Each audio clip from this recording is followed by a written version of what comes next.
Last week, as many of us were looking forward to Independence Day, vacations with our family, fireworks, hot dogs by the grill, another family was mourning a loss of a daughter, a loss of a life, a loss that should never have occurred. Last Friday was the one-year anniversary of the senseless killing of a vivacious 32-year-old young woman, Kate Steinle. She was shot as she was walking arm in arm with her dad on a San Francisco pier. After the bullet tore through her, she collapsed to the ground, crying out, "Dad, help me, help me." She died 2 hours later. As the father of 2 daughters, I cannot imagine the anguish, the heartbreak that was going through Mr. Steinle as he held his dying daughter. Her murderer was an illegal alien. And he wasn't just any illegal alien. He was one who had already been deported 5 times. On top of that, he had a long rap sheet that included up to 7 felonies. Madam President, what was he doing on that San Francisco pier? He should never have been there. And if he was not there, Kate Steinle would be alive today. Just a few months before killing Kate, this illegal alien was released from the custody of the San Francisco Sheriff's Office, even though the Immigration and Customs Enforcement, the federal agency responsible for deporting illegal aliens, had requested that he remain in custody. The federal government had said, keep this criminal illegal alien in custody, and the San Francisco sheriff said, no, we will release him to the public. The San Francisco Sheriff's Office refused to honor that request because of a so-called sanctuary city policy that prohibits the San Francisco Sheriff's deputies from cooperating with federal immigration enforcement officers.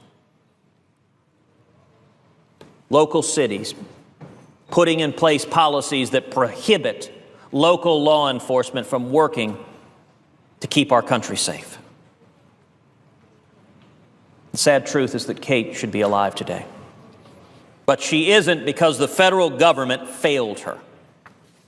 It has failed to secure the border. It has failed to faithfully and vigorously enforce the immigration laws that are on the books. It has failed to strengthen those laws to deter illegal aliens like Kate's killer from coming back over and over and over again.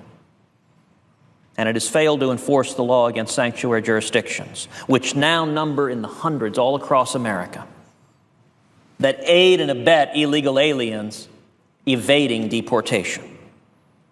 The President of the United States is the officer charged by the Constitution with the sole responsibility to faithfully execute the law.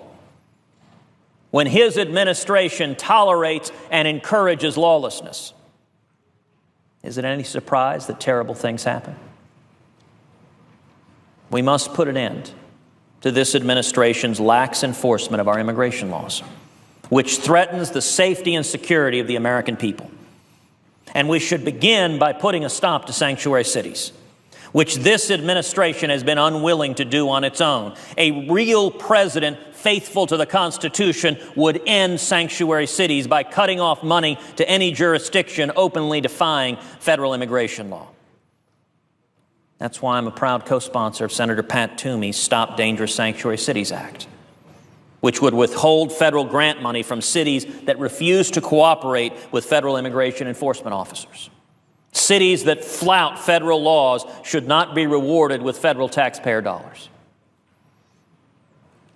We must also address the persistent problem of aliens like Kate's killer, who illegally re-enter this country after deportation. That's why I introduced exactly 1 year ago an earlier version of Kate's Law. Unfortunately, no action was taken on that bill until it was incorporated into Senator Vitter's Stop Sanctuary Policies Act. And then Senate Democrats voted in virtual lockstep to defeat the bill. Last fall, I went again to the Senate floor and asked for the unanimous consent to pass Kate's Law as a standalone bill. But the senior senator from California, the very state where Kate's senseless murder had occurred, stood on this floor and objected. Today, I thank Senate Majority Leader Mitch McConnell for scheduling a vote on Kate's Law and a separate vote on stopping sanctuary cities, for giving this body another chance to address the problem, to listen to the people. The time for politics is over. We should come together and protect the American people.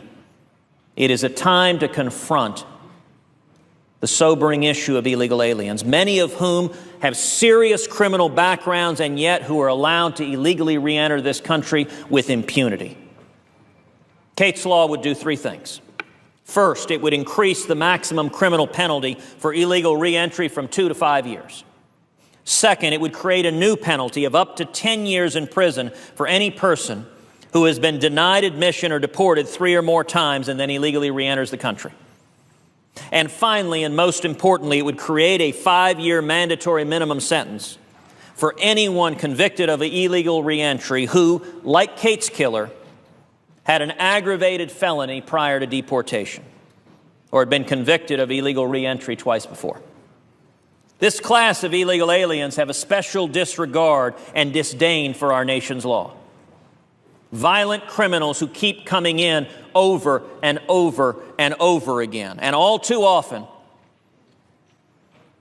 these illegal aliens have criminal records that go back years or even decades. In 2012, for example, just over 1/4 of the illegal aliens apprehended by the Border Patrol had prior deportation orders. That's an astounding 99,420 illegal aliens. In fiscal year 2015, of the illegal re-entry offenders who were actually convicted, that's 15,715 offenders, the majority had extensive or recent criminal histories. At least 1/3 had a prior aggravated felony conviction. But even though the majority of offenders had criminal records, the average prison sentence was just 16 months, down from an average of 22 months in 2008. In fact, more than 1/4 of illegal re-entry offenders received a sentence below the guidelines range because the government sponsored the low sentence. Clearly, we are failing to adequately deter deported illegal aliens from illegally re-entering the country, especially those with violent criminal records. That's why we need to pass Kate's Law. We must increase the risks, the penalties for those who would contemplate illegally returning to the United States to commit acts of murder. I want to thank all of the leaders in this body. I want to thank leaders like Bill O'Reilly for shining a light on this vital issue. This vote ought to be an easy decision.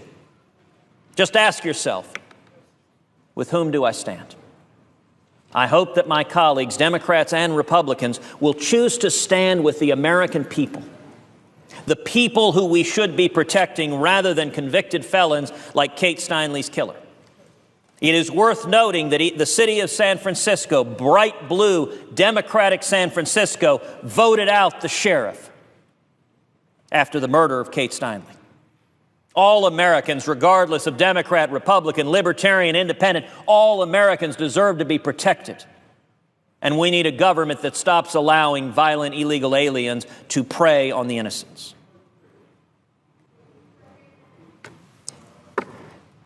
If our Democratic colleagues make the choice to put politics over protecting innocent Americans by refusing to enforce our immigration laws,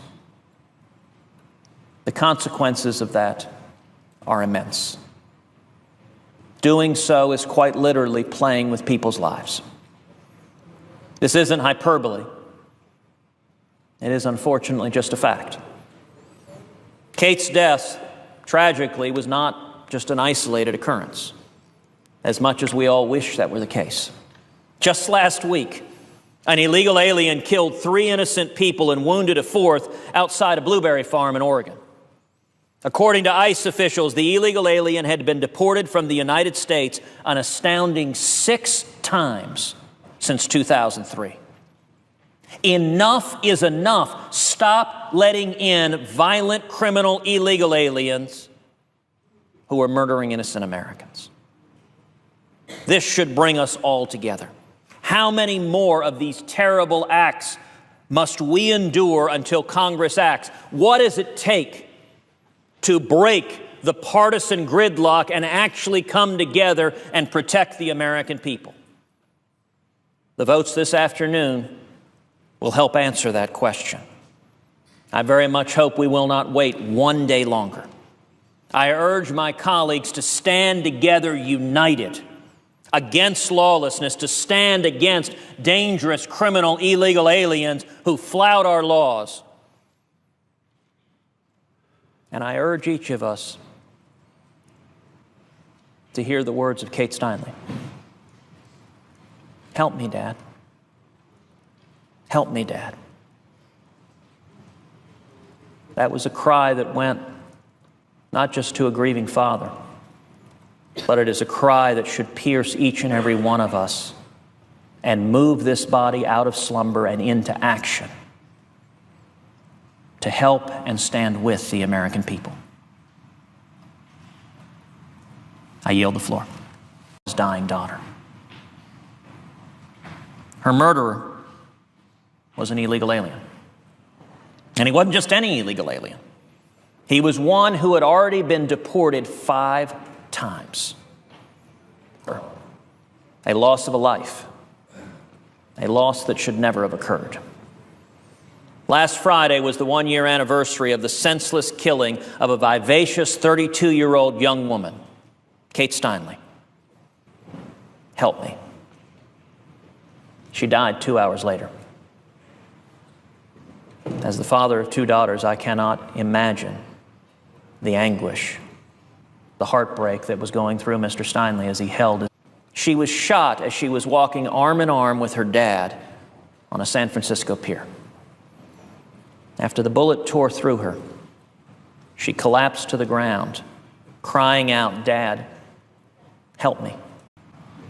Last week, as many of us were looking forward to Independence Day, vacations with our family, fireworks, hot dogs by the grill, another family was mourning a loss of a daughter.